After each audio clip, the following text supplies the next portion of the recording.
Hello, ನೀವು ನೋಡ್ತಾ ಇದ್ರ ಬಾಸ್ ಟಿವಿ ಕನ್ನಡ. ನಾನು ಮಂಜುನಾಥ್ ಶ್ರೀನಿವಾಸ್. ಇವತ್ತಿನ ಬಾಸ್ ಟಿವಿ ಸ್ಪೆಷಲ್ ನಲ್ಲಿ ನಮ್ಮ ಜೊತೆ ಜಾಯ್ನ್ ಆಗ್ತಾ ಇದ್ದಾರೆ ದೊಡ್ಡ ಮನೆಯ ಯಂಗೆಸ್ಟ್ ಪ್ರೊಡ್ಯೂಸರ್, ನಮ್ಮ ನಿಮ್ಮೆಲ್ಲರ ಪ್ರೀತಿಯ ಜೂನಿಯರ್ ಪಾರ್ವತಮ್ಮ, ಹಾಗೇನೆ ಫೈರ್ ಪ್ಲೇಸ್ ಸಿನಿಮಾದ ಫೈರ್ ಬ್ರ್ಯಾಂಡ್ ಶಿವಣ್ಣ ಮುದ್ದಿನ ಮಗಳು ನಿವೇದಿತಾ ಶಿವರಾಜ್ ಕುಮಾರ್ ಅವರು. ಹಾಗೇನೆ ಅವರ ಜೊತೆ ಫೈರ್ ಪ್ಲೇಸ್ ಸಿನಿಮಾ ಮೂಲಕ ಸ್ಯಾಂಡಲ್ವುಡ್ಗೆ ಪರಿಪೂರ್ಣ ನಿರ್ದೇಶಕರಾಗಿ ಹಾಗೆ ನಟರಾಗಿ ಪಾದಾರ್ಪಣೆಯನ್ನ ಮಾಡ್ತಿರುವಂತಹ ವಿಕ್ಕಿ, ಅಂದ್ರೆ ಕ್ಯಾರೆಕ್ಟರ್ ನೇಮ್ ಹೇಳಿದೆ, ಅವರ ರಿಯಲ್ ನೇಮ್ ಬಂದ್ಬಿಟ್ಟು ವಂಶಿ ಅಂತ ಹೇಳ್ಬಿಟ್ಟು. ಸೊ ಇಬ್ಬರಿಗೂ ನಮಸ್ತೆ, ಕಾರ್ಯಕ್ರಮಕ್ಕೆ ಸ್ವಾಗತ. ಸೊ ಹೇಗಿದ್ದೀರಾ? Good sir. For the first time interview ಅಲ್ಲಿ ಕೂತಿದ್ದೀರಾ, ಹೇಗೆ ಅನ್ನಿಸ್ತಿದೆ ಆಸ್ ಎ ನಿರ್ಮಾಪಕಿಯಾಗಿ?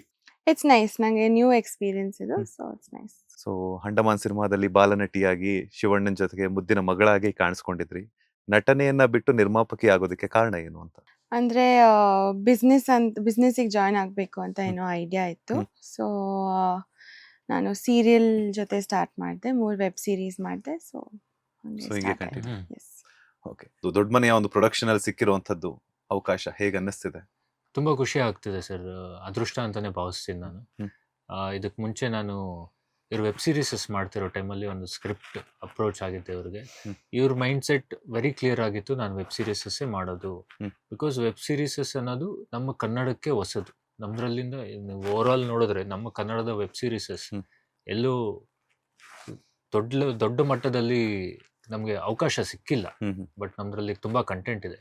ಆ ಟೈಮಲ್ಲಿ ಇವ್ರನ್ನ ಅಪ್ರೋಚ್ ಆದಾಗ, ಇಲ್ಲ ನಾನು ವೆಬ್ ಸೀರೀಸಸ್ಸೇ ಮಾಡ್ಬೇಕಂತಿದ್ದೀನಿ ಅಂತ ಹೇಳಿದ್ರು. ಆಮೇಲೆ ನನ್ನ ಹತ್ರ ಒಂದು 2 ಐಡಿಯಾ ಇತ್ತು, ಅದ್ರ ಮೇಲೆ ವರ್ಕ್ ಮಾಡ್ತಿದ್ರಿ. ಆ್ಯಂಡ್ ಆಲ್ಮೋಸ್ಟ್ ಒಂದು ಬಿಸ್ನೆಸ್ ಕ್ರ್ಯಾಕ್ ಆಗೋ ಟೈಮಲ್ಲಿ ಅಂದರೆ ಸೋ ಮೆನಿ ರೀಸನ್ಸಿಂದ ಅದು ವರ್ಕೌಟ್ ಆಗಲಿಲ್ಲ. ಆ ಟೈಮಲ್ಲಿ ನನ್ನ ಹತ್ರ ಇನ್ನೊಂದು ಸ್ಕ್ರಿಪ್ಟ್ ಇತ್ತು.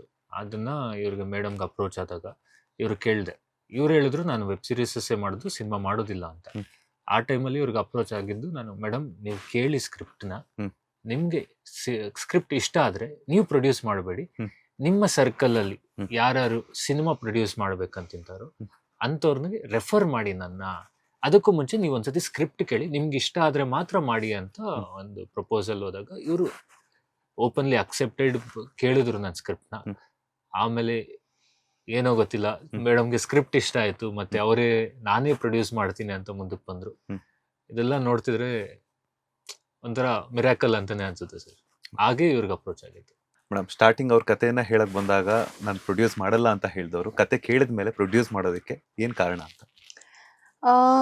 ಸೊ ನಾನು ಫಸ್ಟು ಅಂದರೆ ಸಿನಿಮಾ ಮಾಡಲ್ಲ ಅಂತಾನೆ ಹೇಳಿದ್ದು. ಬಟ್ ನನಗೆ ಒಂದು 2-3 ಡೇಸ್ ಆದ್ಮೇಲೂ ಸ್ವಲ್ಪ ಕತೆ ಮೈಂಡಲ್ಲೇ ಇತ್ತು. ಅಂದರೆ it stayed with me. Vicky character ಆಗಿರ್ಬೋದು, ಸ್ಟೋರಿ ಲೈನ್ ಇರ್ಬೋದು, ಅವ್ರ ಐಡಿಯಾಸ್ ಎಲ್ಲ ನಂಗೆ ತುಂಬ ಇಷ್ಟ ಆಯಿತು. ಸೊ 1 ವೀಕ್ ಟೈಮ್ ತೊಗೊಂಡು ನಾನು ಅವ್ರಿಗೆ ಹೇಳಿದೆ, ವಂಶಿ ಅವ್ರಿಗೆ, that okay we can do this ಅಂತ ನಂಗೆ ಅನಿಸ್ತು. ನಟನೆ ಮಾಡಿದ್ರಿ ಬಾಲನಟಿಯಾಗಿ, ಸೊ ನಿರ್ಮಾಪಕಿ ಆಗಿದ್ರ. ಮುಂದಿನ ದಿನಗಳಲ್ಲಿ ನಟನೆಗೆ ಏನಾದ್ರು ಬರುವಂತ ಅವಕಾಶ ಇದೆ? ಇಲ್ಲ, ಎಕ್ಸ್ಪೆಕ್ಟ್ ಮಾಡ್ಬೋದಾ ಆಡಿಯನ್ಸ್? ಇಲ್ಲ, ನಂಗೆ ಆಕ್ಟಿಂಗ್ ಅಲ್ಲಿ ಇಂಟ್ರೆಸ್ಟ್ ಇಲ್ಲ, ಬಟ್ ಪ್ರೊಡಕ್ಷನ್ ಅಲ್ಲಿ.